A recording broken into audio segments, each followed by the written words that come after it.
আসসালামু আলাইকুম সুপ্রিয় শিক্ষার্থীবৃন্দ, তোমাদের সবাইকে জানাচ্ছি আন্তরিক শুভেচ্ছা। এই ভিডিওটি তৈরি করছি নবম দশম শ্রেণীর শিক্ষার্থীদের জন্য। 2025 সালে প্রণীত বাংলা নবম দশম শ্রেণীর বাংলা সাহিত্যে প্রাণ কবিতার সারাংশ বা মূলভাব নিয়ে আলোচনা করব এই ভিডিও। আমাদের ভিডিওগুলো উন্মুক্ত জ্ঞান চর্চার জন্য সম্পূর্ণ কপিরাইট মুক্ত। আমাদের চ্যানেলটি সাবস্ক্রাইব করে না থাকলে এখনই সাবস্ক্রাইব করে বেল আইকনটি বাজিয়ে দাও। চলো আমরা প্রাণ কবিতার মূলভাব বা সারাংশ দেখে নিই। প্রাণ, রবীন্দ্রনাথ ঠাকুর। সারাংশ: কবিতাটি রবীন্দ্রনাথ ঠাকুরের করি ও কোমল কাব্যগ্রন্থ থেকে সংকলিত হয়েছে। এটা এমসিকিউতেও আসতে পারে যে কোন কাব্যগ্রন্থ থেকে এটি সংকলিত হয়েছে। এটি রবীন্দ্রনাথ ঠাকুরের করি ও কোমল কাব্যগ্রন্থ থেকে সংকলিত হয়েছে। এই জগৎ সুন্দর এবং আকর্ষণীয়। মানুষের হাসি কান্না, মান অভিমান, আবেগ ভালোবাসায় পৃথিবী পরিপূর্ণ। জগতের মায়া ত্যাগ করে অন্য কিছুর আহ্বানে প্রলুব্ধ হয়ে কবিতায় মৃত্যুবরণ করতে চান না। তিনি অভিলাষ ব্যক্ত করেছেন মানুষের মনজয়ী রচনা সৃজনের মাধ্যমে সবার কাছে আদৃত হওয়ার। পৃথিবীর নরনারীর সুখ দুঃখ বিরহ যদি ঠিকভাবে তার সৃষ্টিতে ঠাঁই পায় তবেই তিনি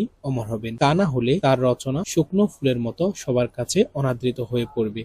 সৎ ও শুভকর্ম করে জগতে মানুষের মধ্যে দীর্ঘদিন বেঁচে থাকার জন্য দৃঢ় সংকল্প প্রয়োজন। তো এখানে যে মূল ভাবটি প্রকাশ করতে চেয়েছিলেন কবি, যে কবি জানেন যে পৃথিবী কখনো চিরস্থায়ী বসবাসের জন্য নয়, অর্থাৎ যে কবি একসময় মারা যাবে, কিন্তু তিনি তার সৃষ্টির মাধ্যমে, অর্থাৎ তিনি তার লেখা কবিতা, রচনা, উপন্যাসের মাধ্যমে মানুষের মনে বেঁচে থাকতে চেয়েছে। আর এটি হচ্ছে এই কবিতার মূল ভাব। তার লেখনী যদি মানুষের মনে ঠাঁই পায় তাহলে তিনি চিরকাল বেঁচে থাকবেন মানুষের মনে। এজন্যই তিনি তার সৎ ও শুভকর্মের মাধ্যমে জগতের মানুষের মনে দীর্ঘদিন বেঁচে থাকার জন্য সংকল্পবদ্ধ হতে চেয়েছেন। আর প্রাণ কবিতায় তিনি এটি প্রকাশ করতে চেয়েছেন। তো সম্পূর্ণ ভিডিওটি দেখার জন্য অসংখ্য ধন্যবাদ। আমাদের বিদ্যার আলো উন্মুক্ত শিক্ষা এবং এসসি স্টুডেন্ট কেয়ার চ্যানেলগুলো সাবস্ক্রাইব করে না থাকলে সাবস্ক্রাইব করে দাও। ধন্যবাদ সবাইকে। দেখা হবে পরবর্তী ভিডিওতে।